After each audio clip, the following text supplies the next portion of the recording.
আমরা পড়ব হচ্ছে বোটানি অধ্যায় 1, চ্যাপ্টারের নাম হচ্ছে কোষ এবং এর গঠন। এটা বোটানির যে 12টা অধ্যায় আছে তার মধ্যে সবচেয়ে বড় অধ্যায়। হ্যাঁ, কাছাকাছি আরো বড় অধ্যায় আছে, যেমন অধ্যায় 4 অণুজীব, যেখানে ভাইরাস, ব্যাকটেরিয়া, ম্যালেরিয়া তিনটা জিনিস নিয়ে আলোচনা করা হয়েছে। অধ্যায় 3 উদ্ভিদের কোষ মানে কোষ রসায়ন, ওখানে আমরা শর্করা, প্রোটিন, লিপিড, এনজাইম, হ্যাঁ, এগুলো নিয়ে আলাপ করব। তারপর হচ্ছে বোটানি অধ্যায় 9 উদ্ভিদের সারিতত্ত্ব, তোমরা চিনো সেটা, যেখানে সালোক সংশ্লেষণ, শ্বসন এবং প্রশোধন এই তিনটা জিনিস নিয়ে আলাপ করা হয়। তার মধ্যে এটা সবচেয়ে বড়। এটা যদি আলাপ করতে চাও, এটা দিয়ে 3-4 মাস আরামসে শেষ করে ফেলা যায়, এমনকি 1 বছরও শেষ করা সম্ভব। এত ইনফরমেশন শুধু মাইটোকন্ড্রিয়া দিয়েই তো তুমি কয়েক ক্লাস নিতে পারবা যদি নিতে চাও। কিন্তু আমরা এত সময় কি আমাদের আছে? যেহেতু আমাদের এত সময় নাই, আমাদের একটা টার্গেট আছে। টার্গেটটা কি? টার্গেট হচ্ছে আমরা 2027 এইচএসসি পরীক্ষায় অ্যাটেন্ড করব। আজকে 2025 সালের এখন জুলাই মাস চলতেছে, 2027-এর এপ্রিল, মে, জুন এর মধ্যেই তোমাদের এক্সাম হয়ে যাবে। এবং এর কয়েক মাস পর, 3-4-5 মাস পরেই তোমাদের অ্যাডমিশন টেস্ট হবে। মেডিকেল ভর্তি পরীক্ষাটা আগে হয়, তারপরে 2-3 মাসের মধ্যে সব শেষ হয়ে যাবে। তো তখন তুমি দেখবা দেখতে দেখতে টাইমটা শেষ। তখন তোমাকে চিন্তা করতে হবে যে আসলে আমি এই কয়েক বছর করলামটা কি। আমি যদি খুবই অল্প সময়টা, দেখো তোমার বয়স মিনিমাম 17 থেকে 18 বছর হয়ে গেছে, কখন যে তুমি 17-18 বছর হয়ে গেছো তুমি বুঝোই নি, তাই না? এখন তোমাকে সামনে 2টা বছর দেয়া হলো, যেখান থেকে 2টা গুরুত্বপূর্ণ এক্সাম, তার মধ্যে পরেরটা বেশি গুরুত্বপূর্ণ আমাদের বাংলাদেশের জন্য। সেটা কি? এই যে বিভিন্ন দেশে সবাই স্কলারশিপ পায়, দেখো না, ফুল ফ্রি স্কলারশিপ, এতগুলো ইউএস এর একটা ভার্সিটি থেকে, অমুকের একটা ভার্সিটি, আমেরিকার, কানাডার একটা ভার্সিটি থেকে, ওরাও কিন্তু বিভিন্ন ধরনের পারফরমেন্স দেখিয়ে তারপর স্কলারশিপ গুলো নিতে হয়। এক্সট্রা কারিকুলার অ্যাক্টিভিটিস, তার পড়ালেখার অ্যাক্টিভিটিস সবগুলো দেখিয়ে। এইগুলো তুমি যদি না করো তাহলে দেখাবো কেমনে? সব জায়গায় এগুলো দরকার আছে। আমাদের দেশেও একটা ভালো জায়গায় যদি তোমাকে যেতে হয়, তাহলে অবশ্যই তোমাকে পড়তে হবে, কারণ এখানে প্রচুর জনসংখ্যা। জনসংখ্যা যেমন বেশি, কম্পিটিশনও বেশি, আবার জায়গা ছোট, দেশটা ছোট, চাকরি থেকে শুরু করে সবকিছুর পরিমাণটা কম। কিন্তু আমাদের একটা সুযোগ আছে, যারা আমরা রেগুলার এখানে, যে এখন এই মুহূর্তে এখানে ক্লাস করতেছি, তারপর এখানে রেকর্ড হচ্ছে, এখানে যারা ক্লাসটা দেখতেছে, তারপর তোমার ঢাকা, চিটাগাং, কয়েকটা বিভাগীয় শহর ছাড়া বাকি সবগুলা জায়গাতেই এখন তো অনলাইনের যুগ, অনলাইনে ক্লাস করতেছি, ঠিক আছে, কিন্তু খুব বেশি স্টুডেন্ট এই সুযোগটা পাচ্ছে না যে অফলাইন অনলাইন যখন যেভাবে ইচ্ছে সেভাবে সে অ্যাভেল করতে পারতেছে, যে কোনো টিচার রেখে দিচ্ছে বাসার মধ্যে। এই জিনিসটা সবার সবসময় সম্ভব হচ্ছে না। অনেকের সম্ভব হচ্ছে, কিন্তু অসুস্থতার কারণে পারতেছে না। বাবা অসুখ, মা অসুখ, নিজে অসুস্থ, এরকম অনেক কাহিনী হয়। তা আমরা এই সুযোগটাকে কাজে লাগাবো। সামনে আমাদের 1.5 বছর থেকে 2 বছর সর্বোচ্চ আছে। এই সময়টাতে আমাদেরকে যে পড়াটা দিচ্ছে সেই পড়াগুলোকে এমনভাবে শেষ করতে হবে যাতে আমরা সময়ের মধ্যে শেষ করতে পারি, এবং পরীক্ষায় কিভাবে আসে সেটা অ্যানালাইসিস করে করে শেষ করতে পারি। পরীক্ষা দুইটা, একটা হচ্ছে সিকিউ ইন্টারের পরীক্ষা, আর একটা হচ্ছে এমসিকিউ। ইন্টার এমসিকিউ প্লাস অ্যাডমিশনের এমসিকিউ দুইটা একই জিনিস, একটার জন্য পড়লে হয় না। তো আমি যখন বলবো যে এটা মেডিকেলে আসছে, তার মানে বুঝে নিও যে এটা মেডিকেলের জন্য ইম্পর্টেন্ট, সাথে আবার ইন্টারের কিসের জন্য ইম্পর্টেন্ট? এমসিকিউর জন্য ইম্পর্টেন্ট। তোমরা ইন্টার এমসিকিউতে প্রচুর ধরা খাও, সিকিউতে কোনো না কোনো ভাবে প্লাস নিয়ে আসা যায়, কিন্তু এমসিকিউতে না পারলে তো শেষ, 1 নাম্বার গোটা গেছে গা। এই জন্য আমাদের একটু সতর্ক থাকতে হবে। আমরা এই অধ্যায়টা মোটামুটি 1 বছর লেগে, এক বছর বুঝতেছে 1 মাস লেগে যায়। তা আমরা প্রথমে যে টপিকটা পড়বো সেটা হচ্ছে কোষ প্রাচীর। কোষ প্রাচীর, এই কোষ প্রাচীরের ইংরেজি হচ্ছে সেল ওয়াল। বলো কি? Cell wall. এটা হচ্ছে সেল ওয়াল।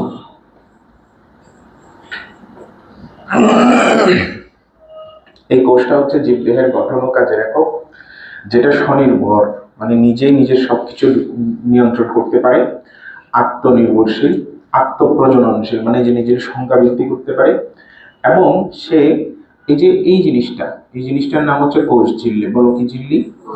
কোষ ঝিল্লি। এটা একটা বৈষম্যভেদ্য পর্দা। বলো কি পর্দা? বৈষম্যভেদ্য মানে হচ্ছে যার ভেতর দিয়ে শুধুমাত্র দ্রব বা দ্রাবক যে কোনো একটি গমন করতে পারবে। বেশিরভাগ ক্ষেত্রে দ্রাবক গমন করতে পারে, কারণ সেটা হচ্ছে পানি। এই কোষ ঝিল্লি দ্বারা বা বৈষম্যবৃত পর্দা দ্বারা বেষ্টিত অবস্থায় এই সুনির্দিষ্ট প্রোটোপ্লাজম নিয়ে গঠিত। প্রোটোপ্লাজম মানে হচ্ছে, এটা হলো সাইটোপ্লাজম আর এটা হলো নিউক্লিয়াস। এই দুইটাকে একত্রে আমরা কি বলবো? প্রোটোপ্লাজম। এটা সুনির্দিষ্ট প্রোটোপ্লাজম দ্বারা গঠিত। বিজ্ঞানী হাক্সলি বলছিল যে প্রোটোপ্লাজম হচ্ছে জীবনের ভৌত ভিত্তি। প্রোটোপ্লাজম হচ্ছে কি? জীবনের ভৌত ভিত্তি। এই প্রোটোপ্লাজমের 90% পানি। কত পার্সেন্ট পানি? 90% পানি। এই প্রোটোপ্লাজম থেকে তুমি নিউক্লিয়াস বাদ দিলে কি পাবা? সাইটোপ্লাজম বাদ দিলে কি পাবা? এই তো এটা নিয়ে গঠিত। এবং এই কোষটা আকাশ থেকে পড়ে নাই, এটা তার আগের কোষ থেকে সৃষ্ট। অর্থাৎ একটা কোষ ছিল মাতৃকোষ, সেটা বিভাজনের মাধ্যমে নতুন দুইটা কোষ আসছে। একটাকে আমরা ভালো করে আঁকছি, আরেকটা এমনি আর রেখে দিচ্ছি, এটা মাতৃকোষ। ও এখন নাই, ওর জায়গায় এখন নতুন দুইটা কোষ বিদ্যমান। আগের কোষটাকে বলা হয় মাতৃকোষ বা মাদার সেল, আর নতুন কোষগুলোকে বলা হয় অপত্য কোষ বা ডটার সেল। পিতৃকোষ বা ওদিকে পুত্র কোষ বলা হয় না, বা সান কোষ বলা হয় না কেন? মাতৃকোষ থেকেই কোষগুলো জন্ম নিচ্ছে। আমরা জন্ম নিছি কোত্থেকে? বাবা থেকে না মা থেকে? কেউ কি আসো বাবা থেকে আসছো? বাবার পেট থেকে বেরিয়েছে, কাঠ কেটে বের করছে না? বাবার পেট কাটলে ওই নারী বুড়ি খাবার দাবার যা খাইছে এগুলো পাওয়া যাবে আমাদের। এখন মায়ের গর্ভে থেকেই আমরা সবাই আসছি, বাবাও বাবার মায়ের গর্ভ থেকে আসছে। তো এখন যেহেতু যে জন্ম দিচ্ছে, নতুন একটা জীবন নিয়ে আসতেছে দুনিয়াতে, সে তো মা, সে কি? তো এই জন্য ওকে আমরা মা বলছি। এখন যে জন্ম নিছে এও তো বড় হয়ে মাই হবে। তো মা ছোটবেলায় কি ছিল? কন্যা ছিল, মানে ডটার ছিল, এই জন্য এটার নাম ডটার ছিল। কি স্যার? বা ডটার, এটা বাংলা হচ্ছে কি? সন্তান। সন্তানের আরেকটা সমার্থক শব্দ কি? অপত্য। অপত্য মানে বাচ্চা। অপত্য মানে কি? বাচ্চা। আচ্ছা, এখন তাহলে জীবদেহের গঠন ও কাজের একক, যা স্বনির্ভর, আত্মপ্রজননশীল, যা বৈষম্যবেদ্য ঝিল্লি দ্বারা বেষ্টিত অবস্থায় সুনির্দিষ্ট প্রোটোপ্লাজম নিয়ে গঠিত, এবং যা তার পূর্বতন কোষ থেকে সৃষ্ট। এই যে পূর্বতন কোষ থেকে সৃষ্ট, তাকে কোষ বলে। এই কোষ দুনিয়াতে সবচেয়ে বড় কোষ হচ্ছে উট পাখির ডিম, যার আয়তন হচ্ছে 17 × 12.5 সেন্টিমিটার। 17 মনে রাখবা, সেটাকে ভেঙে দিবা। 17কে ভাঙলে কত পাওয়া যায়? 12 আর 5, তাহলে গুণ 12.5, এভাবে মনে রাখবা। তারপরে সবচেয়ে ছোট কোষ, আদি কোষ বড় নাকি প্রকৃত কোষ বড়? আর ছোটকে? আদি কোষের এক্সাম্পল দাও। ব্যাকটেরিয়া। ব্যাকটেরিয়ার মধ্যে সবচেয়ে ছোট ব্যাকটেরিয়ার নাম কি? তাহলে আদি কোষ ছোট, আবার সেই আদি কোষের মধ্যে সবচেয়ে ছোট কে? তাহলে দুনিয়ার ছোট কোষ। আমাদের দেহে সবচেয়ে লম্বা কোষ হচ্ছে মোটর নিউরন। বলো কি বলছি? 1.37 মিটার লম্বা। বলো কয় মিটার লম্বা? মানে 137 সেন্টিমিটার লম্বা। বুঝা গেছে? তো কোষ নিয়ে আমরা মোটামুটি আইডিয়া পেয়ে গেলাম। এখন আমরা কোষের মধ্যে দেখতে পাচ্ছি, যদি উদ্ভিদ কোষ হয় তার কোষ প্রাচীর থাকবে, বড় কোষ গহ্বর থাকবে, ক্লোরোপ্লাস্ট থাকবে মিনিমাম। এর মধ্যে একদম কোষটা বাইরে থেকে দেখতে পাচ্ছ। একটা বিল্ডিং এর, তুমি রাস্তায় দাঁড়িয়ে বিল্ডিং এর কি দেখবে? ভিতরে দেখবে না, বাইরের রংটা দেখবে, দেয়ালটা দেখবে। বাইরের দেয়াল দেখবো না, তো কোষটা আমি প্রথমে বাইরে, কোষের ভিতরে না ঢুকলে বাইরে থেকে আমি কি দেখবো? এই জন্য বলা হয় কোষ প্রাচীর হচ্ছে উদ্ভিদ কোষের অনন্য বৈশিষ্ট্য। কি বললাম? ইউনিক প্রপার্টি, যেটা অন্য কারণেই। এই জন্য আমরা ব্যাকটেরিয়াকে উদ্ভিদ হিসেবে ধরি, কারণ ব্যাকটেরিয়াতে কোষ প্রাচীর আছে। ব্যাকটেরিয়াতে কি আছে? কোষ প্রাচীর আছে। আচ্ছা, তো এখন এই যে কোষ প্রাচীর, এই কোষ প্রাচীর, আচ্ছা এই জিনিসটা তোমরা জানো কিনা? কোষের ভিতরে যে অঙ্গাণুগুলো বিদ্যমান সেগুলোকে বলা হয় কোষ অঙ্গাণু। সেই কোষ অঙ্গাণু দুই ধরনের, ঝিল্লিবদ্ধ, ঝিল্লিবিহীন। এই নামগুলো সব জানো, এগুলো তুমি জানো। জাস্ট তোমাকে মনে রাখতে হবে কাদের বাইরে ঝিল্লি আর কাদের বাইরে ঝিল্লি নেই। আর যাদের বাইরে ঝিল্লি আছে ওদেরকে আমরা বলি কি? এগুলো অনেক জায়গা খায়, সেজন্য এরা আদি কোষে থাকে না। ওরা আদি কোষে, ওরা আদি প্রকৃত সব কোষে থাকে, কিন্তু এরা শুধুমাত্র প্রকৃত কোষে থাকে। তো এদের নাম মনে রাখার কৌশল হচ্ছে, মা এরা পাগলের মতো ভে ভে করে। মা মানে কি? এরা মানে, পা মানে, গ মানে, ল মানে, ভে মানে, আরেক ভে মানে। বাকি সব ঝিল্লিবিহীন, যেমন রাইবোজোম, যেমন সেন্ট্রিওল ইত্যাদি। যেমন রাইবোজোম, এটা যেহেতু আদি কোষ, প্রকৃতি কোষ, উদ্ভিদ কোষ, প্রাণী কোষ, সব কোষে পাওয়া যায়, এই জন্য রাইবোজোমকে বলা হয় ইউনিভার্সাল সেল অর্গানেল, অর্থাৎ সার্বজনীন কোষাঙ্গ। আচ্ছা, এখন এগুলো সব ঘেরোয়া থাকে কোষ ঝিল্লি দিয়ে। কি দিয়ে? সেটা আমরা পড়তেছি উদ্ভিদ কোষে কোষ ঝিল্লির বাইরে আরেকটা প্রাচীর বা ঝিল্লি থাকে, সেটাকে বলা হয় কোষ প্রাচীর। সেটাকে বলা হয় কি প্রাচীর? কোষ প্রাচীর। এই কোষ প্রাচীরের ইংরেজি হচ্ছে সেল ওয়াল। ইংরেজি কি বলো? Cell wall. এই কোষ প্রাচীর আমরা পড়ব, তার আগে আমরা একটু আলাপ করতে চাই যে আমরা যখন কোষ বিভাজন করছিলাম মাইটোসিস মিওসিস, সেখানে দেখো, ধরো এটা একটা কোষ ছিল, এটা একটা কোষ ছিল, এটা একটা কোষ ছিল, হ্যাঁ এটা একটা কোষ ছিল, মাতৃকোষ। এটা কি কোষ? মাতৃকোষের ভিতরে এটা হচ্ছে, এই যে এটা হচ্ছে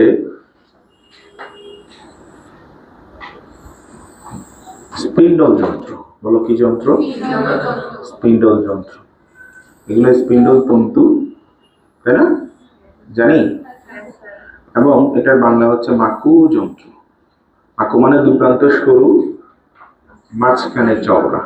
এই যে মাঝখানে চওড়া, এটাকে বলা হয় বিষুবীয় অঞ্চল। বলো কি অঞ্চল? এগুলোকে বলা হয় মেরু। এবং এখানে ক্রোমোজোম গুলো থাকে, যে এখানে ক্রোমোজোম গুলো থাকে।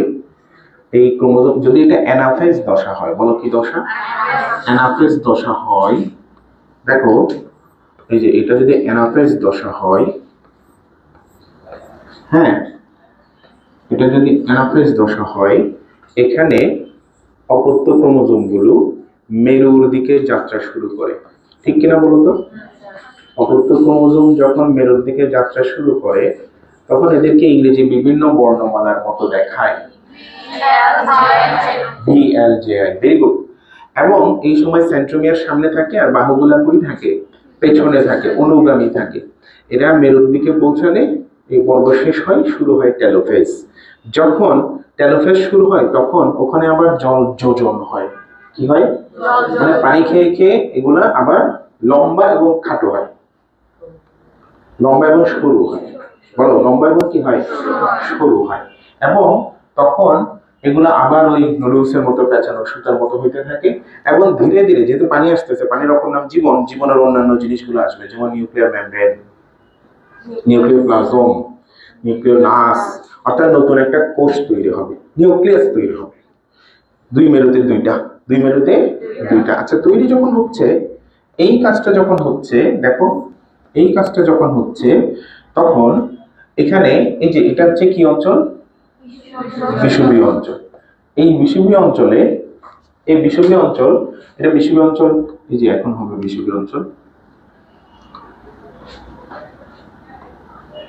দেখো, বিষুবীয় অঞ্চল এটা ছিল না, একটু ছিল না, এখন বিষুবীয় অঞ্চল। এবার দেখো, এখানে বিষুবীয় অঞ্চলে বর্তিত হবে, এই বর্তিত হয়ে একদম কোষ ঝিল্লি আর প্রাচীর পর্যন্ত চলে গেছে। হ্যাঁ, চলে গিয়ে সেখানে একটা প্লেট তৈরি করে, আমরা বলি কোষ প্লেট। বলো কি প্লেট? কোষ প্লেট। এখন এখানে এই যে এখানে দেখো, এটা ছিল তো, এটা হচ্ছে মাতৃকোষ। এটা কি কোষ? মাতৃকোষ। তো মাতৃকোষের এখানে প্রোফেজ দশা কি হয়েছিল বলতো? জল বিয়োজন হয়। কি হয়? জল বিয়োজন হলে পানি, একটু আগে আমরা বলছিলাম প্রোটোপ্লাজমের কত পার্সেন্ট পানি? তো ওইটার পানি যদি সব চলে যায়, ধীরে ধীরে প্রোটোপ্লাজম সংকুচিত হয়ে যায়। শুধু এই যে ভিতরে যে ক্রোমোজোম আছে না, এই ক্রোমোজোম গুলাকে সুরক্ষিত রাখা হয়, বাকি সবগুলা ধীরে ধীরে নষ্ট হতে থাকে। এর মধ্যে এন্ডোপ্লাজমিক রেটিকুলামও একটা পার্ট। বলো কি নাম? Endoplasmic reticulum. তো এন্ডোপ্লাজমিক রেটিকুলাম গুলা এখানে ভেঙে ভেঙে টুকরা টুকরা হয়ে যায়, এখানে টুকরা টুকরা হয়ে যায় এন্ডোপ্লাজমিক রেটিকুলাম গুলা। তো যখন টুকরা হয়ে যায়, সেগুলোকে আমরা বলি, দেখো এন্ডোপ্লাজমিক রেটিকুলাম। এগুলো যখন ভেঙে যায় মাতৃকোষের, কোন কোষের? এটা হচ্ছে কি কোষ? মাতৃকোষ। এই মাতৃকোষের এন্ডোপ্লাজমিক রেটিকুলাম যখন ভেঙে যায়, যখন ভাঙে ভগ্নাংশগুলোকে ভাঙার পর তখন ভগ্নাংশগুলোকে কার ভগ্নাংশ? হ্যাঁ, ভগ্নাংশকে আমরা বলি ভগ্নাংশকে বা খণ্ড বা ভগ্নাংশকে আমরা বলবো, দেখো খণ্ড মানে ফ্র্যাগমেন্ট, বলো খণ্ড মানে কি? ফ্র্যাগমেন্ট। সেটার সাথে এটা যেহেতু কোষ অঙ্গাণুর জন্য আমরা বসাবো প্লাস্ট, যেমন প্লাস্টিক বলি না আমরা, তাহলে এটার নাম হবে ফ্র্যাগমোপ্লাস্ট। এটার নাম কি হবে বলো তো? ফ্র্যাগমো।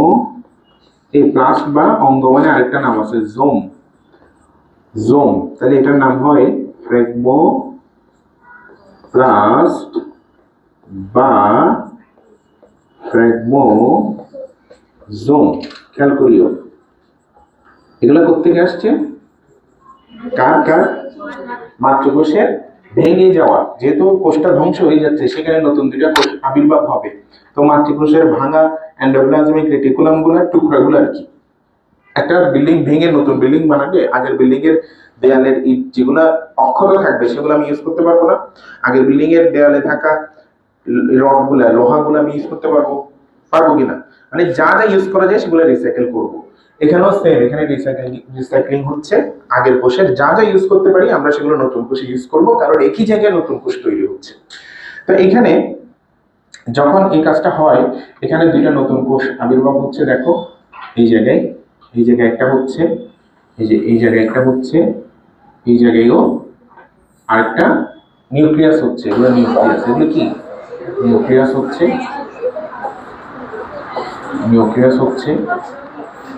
হ্যাঁ, এই যে নিউক্লিয়াস হচ্ছে, নিউক্লিয়ার মেমব্রেন, নিউক্লিওপ্লাজম এবং ক্রোমাটিন, এগুলা।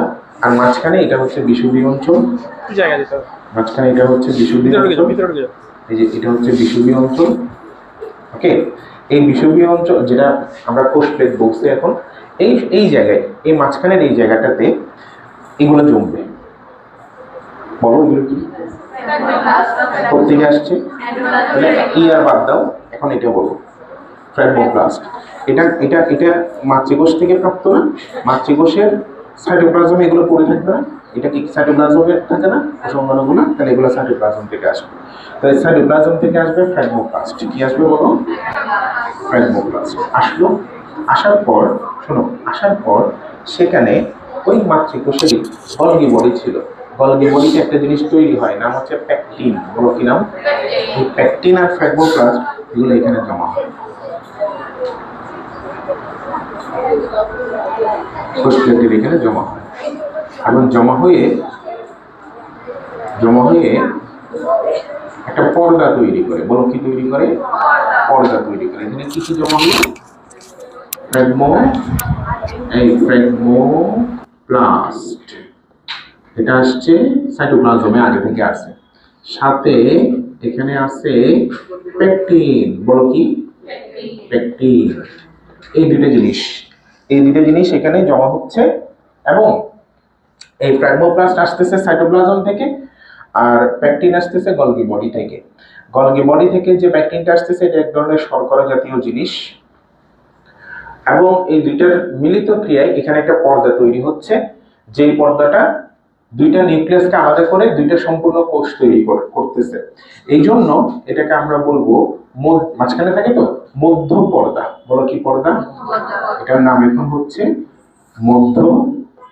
বলো কি পর্দা? মধ্য পর্দা। তো এখানে আমরা দুইটা কোষ পেলাম, এটা একটা অপত্য কোষ, এটা একটা অপত্য কোষ, এটা আরেকটা অপত্য কোষ। তাহলে বলো তো, দুটি কোষের মধ্যবর্তী এই পর্দাটা এই কোষেরও পর্দা, ওই কোষেরও পর্দা। তো দুটি কোষের মধ্যবর্তী কমন বা সাধারণ পর্দার নাম কি? দুটি কোষের মধ্যবর্তী সাধারণ পর্দা। আচ্ছা, এটা কোন ধাপের কথা চলতেছে? অ্যানাফেজ নাকি টেলোফেজ? কোন কোষ বিভাজনের? মাইটোসিস কোষ বিভাজন। এটা তাহলে চলতেছে মাইটোসিস না? মাইটোসিস কোষ বিভাজন, মাইটোসিস কোষ বিভাজন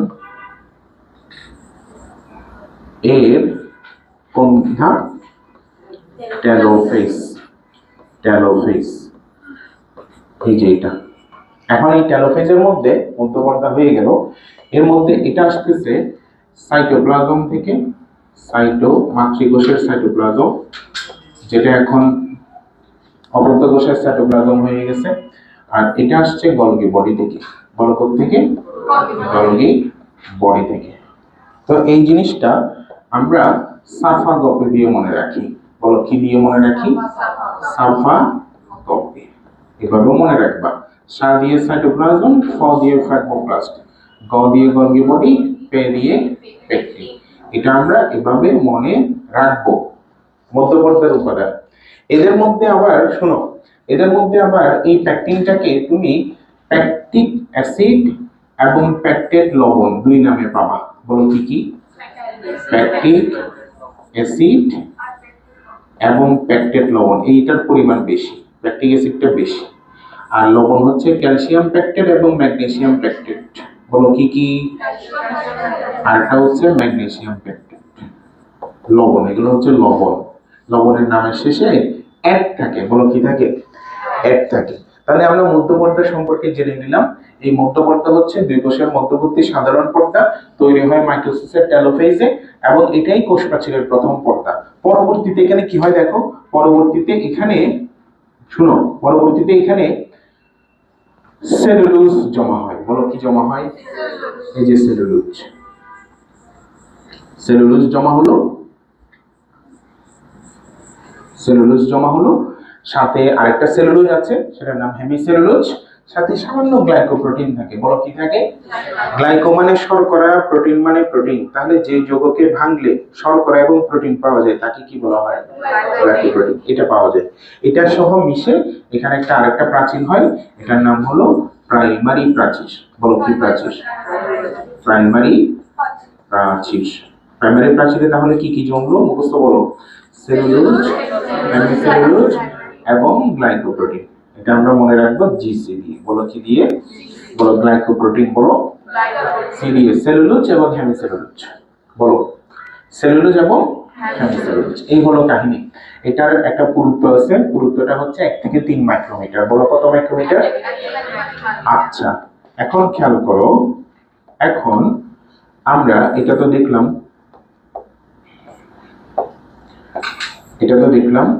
সাথে এটাও দেখলাম। আমরা দুইটা পর্দা জেনে নিলাম। আরেকটা পর্দা এখানে থাকতে পারে, সেটা হচ্ছে প্রাইমারি প্রাচীরের উপরে সেকেন্ডারি প্রাচীর। বলো কি প্রাচীর? এই সেকেন্ডারি প্রাচীর তৈরি হয় আবার একটু ভিন্ন প্রোডাক্ট দিয়ে। সেখানে লিগনিন সুবেরিন থাকতে পারে। বলো কি থাকতে পারে?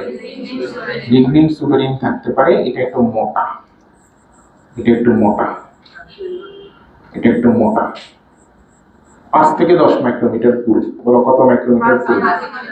5 থেকে 10 মাইক্রোমিটার পুরু। এটার নাম হচ্ছে সেকেন্ডারি বা গৌণ প্রাচীর। সেকেন্ডারি বা কি প্রাচীর?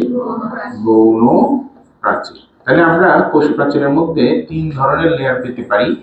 একটা মধ্যপর্দা, একটা প্রাইমারি প্রাচীর, আর একটা সেকেন্ডারি বা গৌণ প্রাচীর। এখানে প্রাইমারি মধ্যপর্দা হচ্ছে কি? এটা বলতো দুটি কোষের মধ্যবর্তী সাধারণ পর্দা, এবং সেটা তৈরি হয় মাইটোসিসের কখন?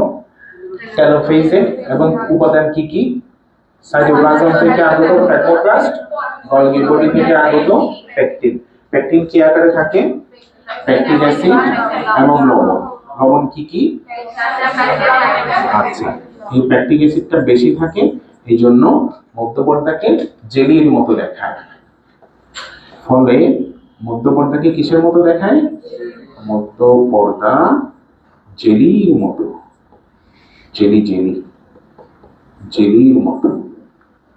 আচ্ছা, এই মধ্যপর্দা শোনো, এই মধ্যপর্দা উপরে আরেকটা প্রাচীর হয়, নাম হচ্ছে প্রাইমারি প্রাচীর, যার পুরুত্ব হচ্ছে 1 থেকে 3 মাইক্রোমিটার। বলো কত মাইক্রোমিটার? এবং যেটা তৈরি হয়, দেখি তোমাদের মনে আছে কিনা, জিসি। জি মানে কি? গ্লাইকোপ্রোটিন। সি মানে কি?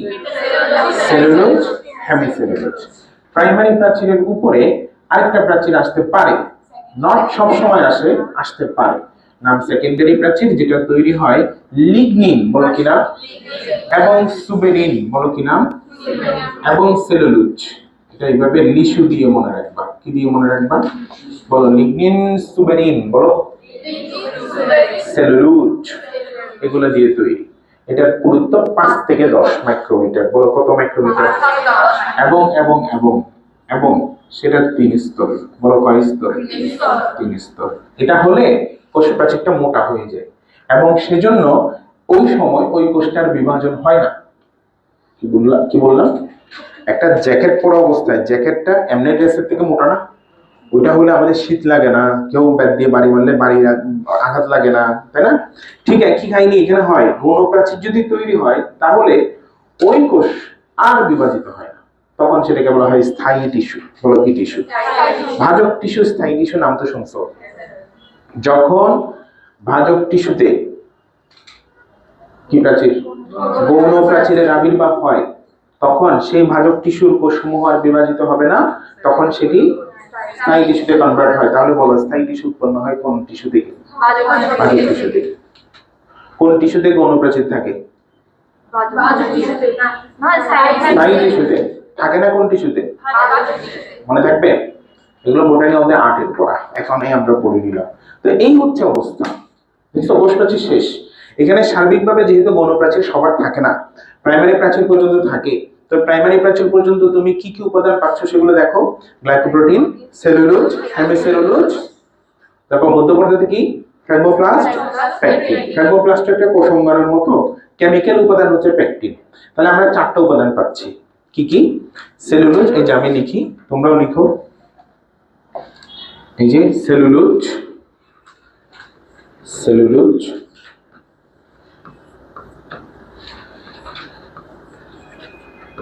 Pectin,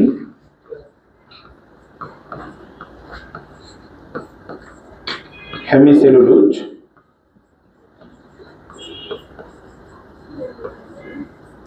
glycoprotein. গ্লাইকো কি বলো? প্রোটিন। এই উপাদানগুলো হচ্ছে তার রাসায়নিক উপাদান। বলো কি উপাদান? আমরা বলবো রাসায়নিক গঠন এই উপাদানগুলো দিয়ে হয়। এই উপাদানগুলো দিয়ে হয়, এবং এবং এগুলার পার্সেন্টেজ হচ্ছে, দেখো এখানে সেলুলোজ থেকে শুরু করে বাকি সবগুলো আমরা পার্সেন্টেজ মনে রাখতে হবে। প্রথমে সেলুলোজটা 40% দিয়ে দিবা, বাকি সবগুলো 10-10 করে কমালে হয়ে যায় 100 পেয়ে যায়। টুকটাক অন্যান্য জিনিসগুলো থাকবে, তবে এটা একটা গড় মান, মোট 100। এদের মধ্যে তুমি দেখো এই জিনিসটা দেখো, এটা যেহেতু সবচেয়ে বেশি, খেয়াল করো, এটা যেহেতু সবচেয়ে বেশি, এই জন্য এটাকে আমরা বলি কোষ প্রাচীরের প্রধান উপাদান। বলো কি উপাদান? প্রধান উপাদান। এটা হলো ফ্রাগমোপ্লাস্ট, হচ্ছে কোষাঙ্গন, ওটার উপাদানগুলো এখানে আছে। ওটা খুব অল্প পরিমাণে থেকে এখানে আমরা শুধু রাসায়নিক উপাদানগুলো দেখবো। হ্যাঁ, তো প্রধান উপাদান। এখন এই যে প্রধান উপাদান বললাম, কোষ প্রাচীরের প্রধান উপাদান যদি এটা হয়, কিছু ব্যতিক্রম এখানে থাকে। ব্যতিক্রম হচ্ছে, দেখো ব্যতিক্রম হচ্ছে ছত্রাকের কোষ প্রাচীর। ছত্রাকের কোষ প্রাচীরের প্রধান উপাদান হচ্ছে কাইটিন। এটা এক ধরনের শর্করা বা পলিস্যাকারাইড, যেখানে নাইট্রোজেন থাকে। আর ব্যাকটেরিয়ার কোষ প্রাচীরের প্রধান উপাদান হচ্ছে পেপটিডোগ্লাইকেন। বলো কি নাম? এই যে ব্যাকটেরিয়ার কোষ প্রাচীরের প্রধান উপাদান পেপটিডোগ্লাইকেন। পেপটিডোগ্লাইকেন, এটা মনে রাখবা, খুবই ইম্পর্টেন্ট। এই দুইটাই মেডিকেল কোশ্চেন, এটাও মেডিকেল কোশ্চেন, এটাও মেডিকেল কোশ্চেন। এবং এই যে হেমিসেলুলোজ বললাম না, এইদিকে দেখো, এই যে হেমিসেলুলোজ, এই হেমিসেলুলোজ 3 ধরনের থাকতে পারে। আমরা জ্যাগ দিয়ে মনে রাখবো। বলো কি দিয়ে মনে রাখবো? জ্যাগের এক্স দিয়ে হচ্ছে জাইলেন্স। বলো কি নাম? জাইলেন্স। এ দিয়ে অ্যারাবেন্স। বলো কি বেন্স? অ্যারাবেন্স। আর জি দিয়ে হচ্ছে গ্যালাক্ট গ্যালাটেন্স, বলো কি নাম? গ্যালাটেন্স। এরা প্রাচীর গঠনে ক্রস লিঙ্ক হিসেবে কাজ করে। এরা কি লিঙ্ক হিসেবে কাজ করে? ক্রস লিঙ্ক হিসেবে কাজ করে। প্রাচীর গঠনে হেমিসেলুলোজ কি কাজ করে বলো তো? ক্রস লিঙ্ক হিসেবে কাজ করে। পার্সেন্টেজ গুলো মনে রাখবা। দেখো সেলু 40, বলো সেলু 40, তাহলে সেলুলোজ 40%, বলো সেলুলোজ 40%, বলো কত পার্সেন্ট? সেলু 40। এভাবে মনে রাখলে মনে থাকবে সেলু 40, তাহলে সেলু 40%, হেমিসেলুলোজ হাফ করে দাও 40-এর, 20%, কত পার্সেন্ট? প্যাকটিন মানে 3 প্যাক, কয় প্যাক? 3 প্যাক, 30%, 3 দিয়ে মনে রাখবা। আর বাকি আছে একটা, সেটা কত? 10%, সেটা হচ্ছে গ্লাইকোপ্রোটিন। এভাবে মনে রাখা যায়। এবং আরেকটা জিনিস তোমাকে খেয়াল রাখতে হবে, এটা যদি তোমার কোষ প্রাচীর হয়, এই যে দেখো এটা যদি তোমার কোষ প্রাচীর হয়, আমরা যদি একটু আঁকি, এটা খেয়াল করো, এখানে আমরা ধরো এটা হচ্ছে মধ্যপর্দা, এটা মনে করো মধ্যপর্দা, আমরা দিলাম, একটু তাকাইও, এটা মনে করো মধ্যপর্দা। ওকে, এভাবে আমরা যদি কোষ প্রাচীরটা একটু আঁকার চেষ্টা করি, এটা হচ্ছে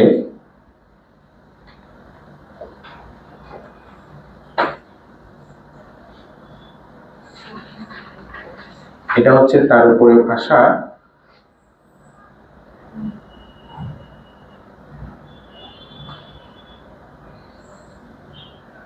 প্রাইমারি প্রাচীর, বলো কি প্রাচীর? এটা হচ্ছে প্রাইমারি প্রাচীর।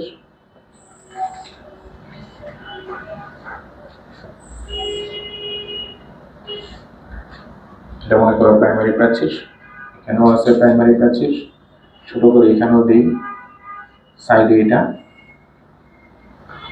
আচ্ছা, এটা হলো প্রাইমারি প্রাচীর।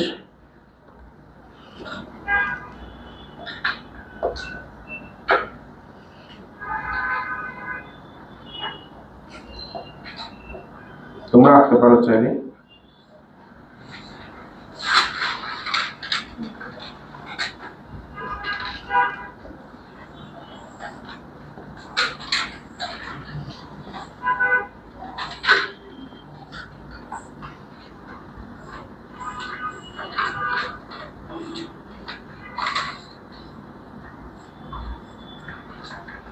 এই হলো প্রাইমারি প্রাচীর। হ্যাঁ, এরপর এটা হচ্ছে সেকেন্ডারি প্রাচীর। এটা হচ্ছে সেকেন্ডারি প্রাচীর, এই যে এটা।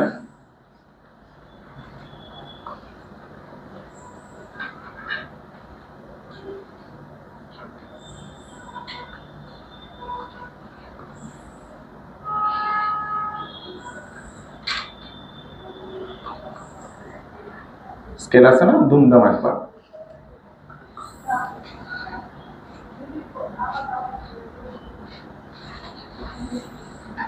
সেকেন্ডারি প্রাচীরটা 3 স্তর, কয় স্তর? যার কারণে আমার 3 স্তর আঁকতে হচ্ছে।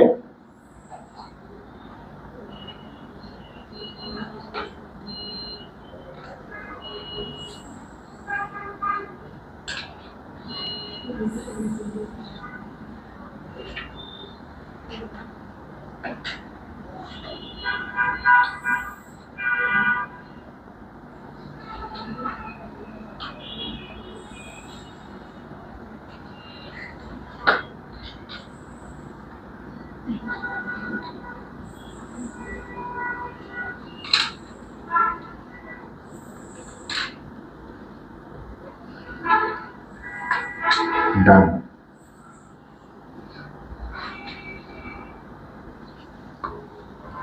দেখছো 3 স্তর?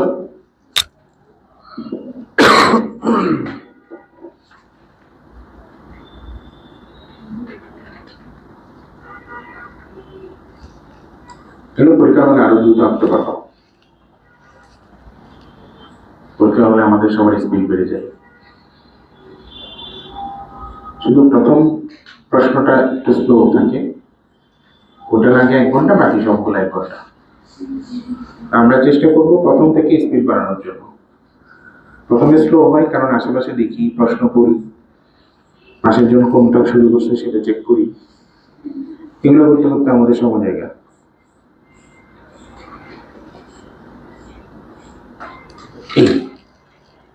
কোষ প্রাচীর হয়ে গেল। আমরা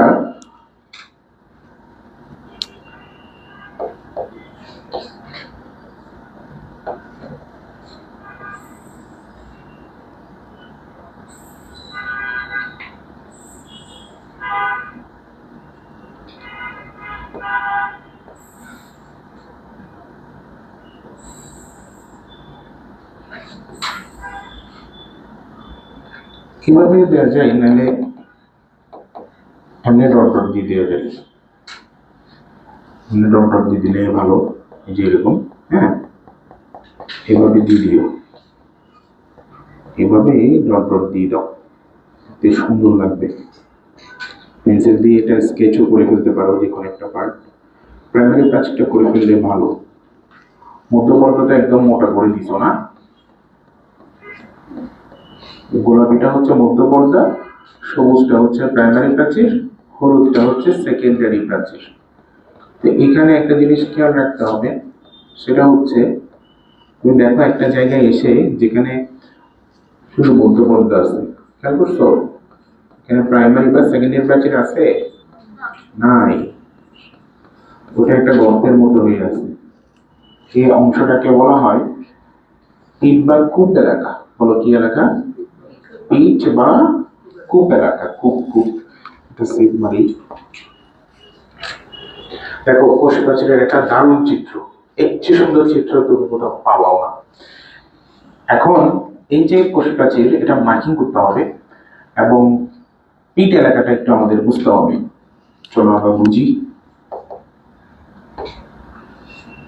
দেখো এটা হচ্ছে পিট এলাকা। এটা কি এলাকা? এটা হচ্ছে পিট এলাকা। পিট মানে কূপ, কূপ মানে গর্তের মতো, পিট বা কূপ এলাকা।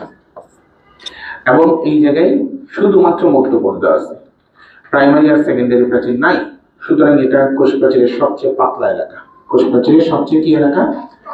পাতলা এলাকা, সবচেয়ে পাতলা এলাকা, পাতলা এলাকা বা অঞ্চল। এবং এখানে মুখোমুখি যে দুইটা অংশ দেখতে পাচ্ছ, পিঠের মানে কূপের দুই পাশে যে দুইটা পার্ট দেখতে পাচ্ছ, এগুলোকে বলা হয় পিট পেয়ার। বলো কি পেয়ার? পিট পেয়ার। পিট পেয়ার। যেহেতু মধ্যপর্দায় শুধুমাত্র পিট এলাকায় মধ্যপর্দায় থাকে, সুতরাং মধ্যপর্দার অপর নাম পিট পর্দা। বলো কি পর্দা? পিট পর্দা। আমরা যদি এখানে মার্কিং করে ফেলি, ধরো এটা একটা মার্কিং করলাম, এটা হচ্ছে মধ্যপর্দা, এটা হলো প্রাইমারি প্রাচীর, এরপর এটা হলো সেকেন্ডারি প্রাচীর। চলো দেখা যাক। এটা এটা হচ্ছে মধ্যপর্দা,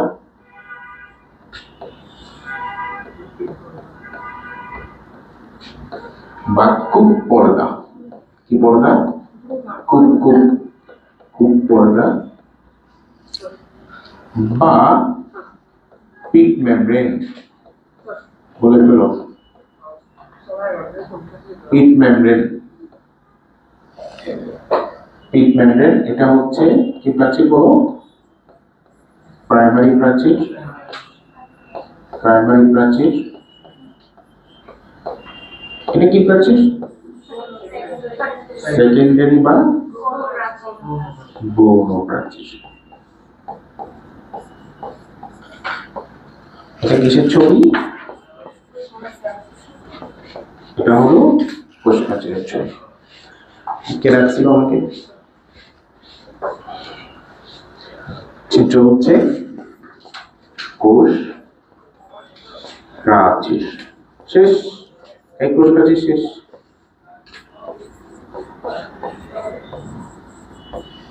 ভৌত গঠনও গেল, রাসায়নিক গঠনও গেল, আরেকটা গঠন বাকি আছে কোষ প্রাচীরের, সেটা হচ্ছে সূক্ষ্ম গঠন। বলো কি গঠন? সূক্ষ্ম গঠন। আমরা সেটাও সময় দেখে নিব। ছবিটাও আঁকলাম।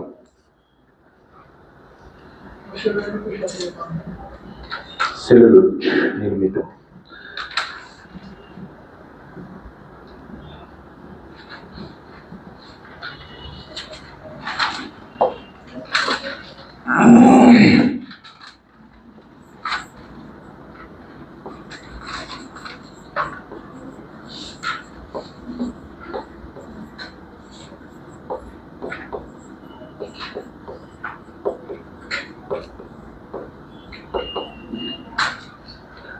তো আমরা এখানে কৌশল পাইছিলাম, এটা ছিল সাফা গপে।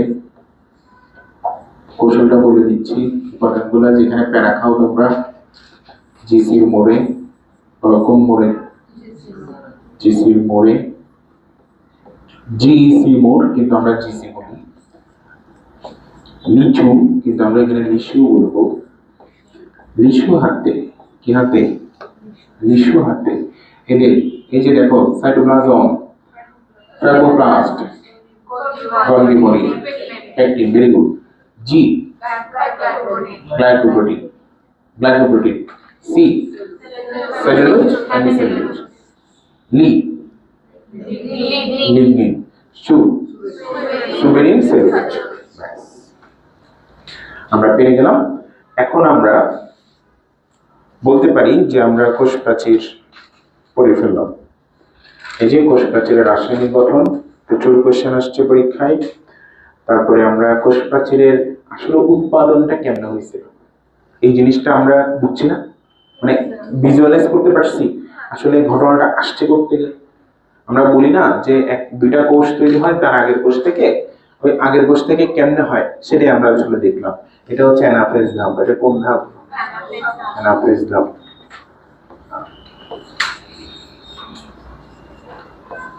আর ওটা টেলোফেজ ধাপ। এভাবেই হয়েছে।